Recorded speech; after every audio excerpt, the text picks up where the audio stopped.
শহীদ জিয়া এবং দেশনেত্রী বেগম খালেদা জিয়া এবং তারপরে দেশনায়ক তারেক রহমান, এদের যে আদর্শ, এই আদর্শে আমরা উদ্বুদ্ধ হয়ে আমরা কাজ করেছি, আন্দোলন সংগ্রাম করেছি। এর বাইরেও যে সমস্ত মানুষ তাদের সততা, নিষ্ঠা, ত্যাগ, পরিশ্রম দিয়ে যার যার এলাকায় দলকে সংগঠিত করেছেন, তার মধ্যে একজন সাবেক এমপি, সাবেক মন্ত্রী আব্দুস সালাম পিন্টু। ছাত্র জীবন দেখুন, ছাত্র জীবন থেকে উনি প্রগতিশীল রাজনীতি করেছেন। উনি ছাত্র জীবনে ছাত্র ইউনিয়ন করেছেন। মৌলানা ভাসানীর মতো একজন মহান প্রগতিশীল নেতার রাজনীতি করেছেন।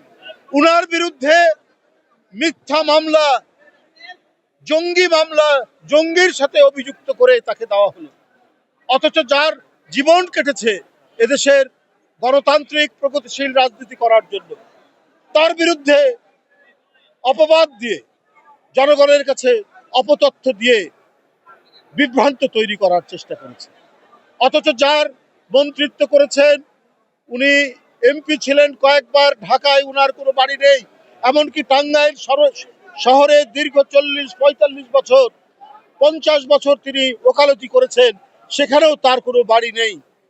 জিয়াউর রহমানের আদর্শ, বেগম জিয়ার আদর্শ, তারেক রহমানের যে আদর্শ, যে একজন রাজনীতিবিদকে তার ত্যাগ, তার সততা দিয়ে দলকে প্রতিষ্ঠিত করতে হবে, সেটারই প্রতিনিধিত্ব করেন আব্দুস সালাম পিন্টু। উনি জেলে থাকা অবস্থায় আমরা অনেকবার জেলে গেছি, কিন্তু উনার যে স্নেহ, উনার ভালোবাসা, আমরা যাওয়ার সাথে সাথে আমাদের কি কি প্রয়োজন, কারণ অনেক দিন ধরে আছেন তিনি, আমাদেরকে বিভিন্নভাবে ওরই মধ্যে তার জীবন থাকবে কি থাকবে না, তিনি বেঁচে থাকবেন কি থাকবে না, এটা পরোয়া না করে তিনি আমাদেরকে সহযোগিতা করতেন, পাশে এসে দাঁড়াতেন। আল্লাহ নিশ্চয়ই একজন মহান আল্লাহ রয়েছেন। এই সমস্ত মিথ্যাবাদী, মহাচোর, লুটেরা, যারা বাংলাদেশকে তাদের লুটপাটের খনি হিসাবে ব্যবহার করেছিল, তারা আজকে পালিয়ে যেতে বাধ্য হয়েছে।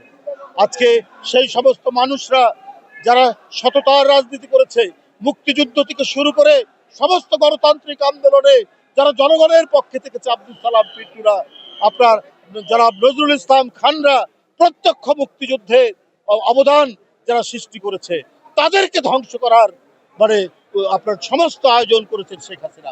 শেখ হাসিনা কখনোই মুক্তিযুদ্ধের পক্ষের লোক ছিলেন না। তিনি কখনোই স্বাধীনতার যে প্রকৃত চেতনা, তার লোক ছিলেন না।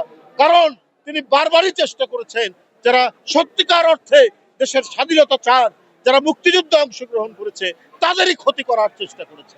যাই হোক, আল্লাহর কাছে আমরা অশেষ কৃতজ্ঞতা জানাই যে আব্দুস সালাম পিন্টুর মতো মানুষকে আমরা আবার ফিরে পেয়েছি। যে কথা উনি বলেছেন, এই যে ছাত্র জনতা নিজের রক্ত ঝরিয়ে, নিজের জীবন দিয়ে, এবং 15 বছর এদেশে জাতীয়তাবাদী শক্তি, গণতান্ত্রিক শক্তি, অনেকে জীবন দিয়েছেন, অনেকে পঙ্গু হয়েছেন, অনেকে গুম হয়ে গেছেন, অনেকে অদৃশ্য হয়েছেন। এই অবদানের ভিত্তিতে আজকে আমরা গণতন্ত্রের পথে যাত্রার শুভ সূচনা হয়েছে।